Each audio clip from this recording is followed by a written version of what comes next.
사랑하는 대형의 성도 여러분, 오늘 하루도 하나님과 동행함으로 또한 주께서 주시는 안전함으로 살아가는 귀한 하루가 되기를 바랍니다. 우리는 신앙생활을 하면서 사람들의 시선을 의식할 때가 많습니다. 그런데 신앙생활에서 중요한 것은 사람의 시선이 아니라 바로 하나님의 시선입니다.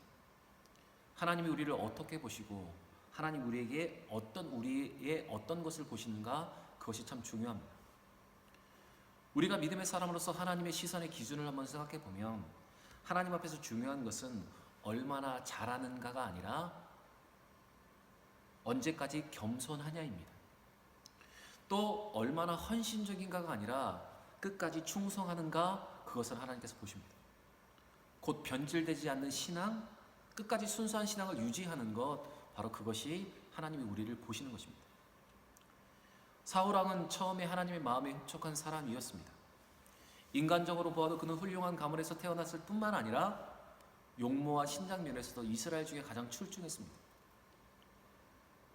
또한 사울은 용감한 사람으로 전쟁에 나갈 때마다 승리 용맹을 떨쳤던 사람이었습니다. 이와 같은 인간적인 자질뿐만 아니라 사울은 하나님 앞에서 인정받을 만한 내면적인 자질도 갖추고 있었습니다. 그는 자기가 하나님 앞에서 턱없이 부족하다는 사실을 깨닫고 있었습니다. 또한 아랫사람들의 이야기를 경청할 줄 아는 겸손의 사람이었습니다. 그리고 그는 너그럽고 신중한 사람이었습니다. 하지만 사울왕은 이와 같은 초심을 너무 빨리 잃어버렸습니다. 그는 처음 마음과 처음 모습을 잃어버리고 하나님에 대한 신뢰보다는 자기의 생각과 자기의 방법을 의지하는 마음이 더 많아졌습니다. 이 때문에 그는 전쟁터에서 흩어지는 군사들을 막기 위해서 제사장이 드려야 하는 제사를 자기가 대신하여 드렸을 뿐만 아니라 하나님께서 금하신 아말렉의 왕을 살려두고 그 탈취물을 남기는 그것을 순종하지 않고 아말렉 왕을 살려두어 자기의 이름을 높이고 또한 전쟁에서 이 탈취물을 남겨 자기를 위해서 사용하려고 하였습니다.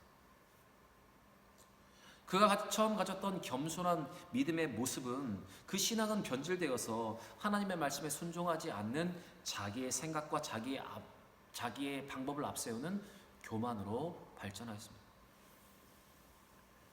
그래서 하나님은 이 문제에 대해서 사무엘의 입술을 통해서 사울에게 분명하게 말씀하셨습니다.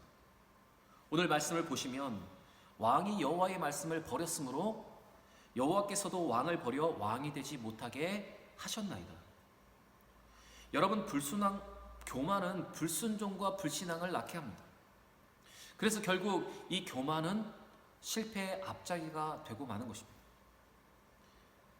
하나님의 사람들이 끝까지 놓지 말아야 하는 것, 바로 그것은 사울의 처음 마음과 처음 신앙과 같이 처음의 순수함과 그 마음을 잃지 않는 것입니다.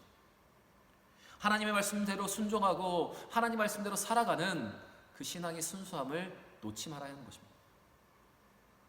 우리 교회와 우리 성도들은 어제 40주년을 기념으로 이제 우리는 앞으로의 40년 우리의 미래를 위해서 믿음으로 출발하였습니다. 이런 우리에게 필요한 것은 처음 가졌던 그 순수한 신앙과 믿음의 열정을 내려놓지 않는 것입니다. 그 마음을 유지하며 살아가는 것, 그것이 필요합니다. 여러분, 오늘 이 말씀을 통해서 주신 하나님의 기준의 시선을 바라보시면서, 하나님의 시선의 기준을 바라보시면서 하나님이 기뻐하시는 것이 얼마나 잘하는가가 아니라 언제까지 겸손한가, 또한 얼마나 헌신적인가가 아니라 끝까지 충성하는가, 그 하나님의 기준을 바라보시면서 그 하나님의 기준에 부합한 그 처음의 마음과 처음의 신앙을 유지할 수 있는 여러분과 제가 되기를 원합니다. 여러분, 하나님은 우리의 이러한 마음을 보시고 이러한 신앙을 기뻐하시고 우리가 이러한 처음의 마음을 끝까지 유지하기를 원하십니다. 그 하나님 앞에 오늘도 순수한 신앙으로, 순수한 처음 마음과 열정으로 살아가는 우리 모든 대형의 성도들이 되시기를 주의 이름으로 간절히 부탁드립니다.